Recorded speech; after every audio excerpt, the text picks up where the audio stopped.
দেশের ১১ জেলার ওপর দিয়ে সর্বোচ্চ ৬০ কিলোমিটার বেগে ঝড় ও বজ্রবৃষ্টি হতে পারে বলে জানিয়েছেন আবহাওয়া অধিদপ্তর। রোববার ভোর ৫টা থেকে দুপুর ১টা পর্যন্ত দেশের নদীবন্দরগুলোর জন্য দেওয়া আবহাওয়ার পূর্বাভাসে এমন তথ্য জানানো হয়।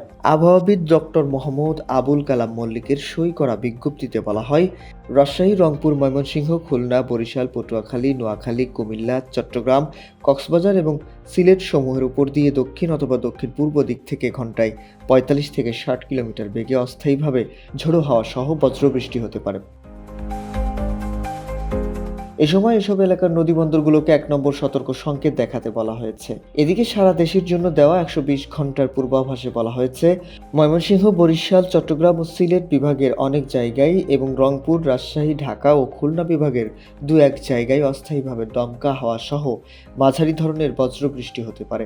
সেই সঙ্গে ময়মনসিংহ, বরিশাল, চট্টগ্রাম ও সিলেট বিভাগের কোথাও কোথাও মাঝারি থেকে ভারী বর্ষণ হতে পারে। সারা দেশের দিন এবং রাতের তাপমাত্রা সামান্য বৃদ্ধি পেতে পারে। শাহরিয়ার আহমেদ, নববার্তা, আবহাওয়া সংবাদ।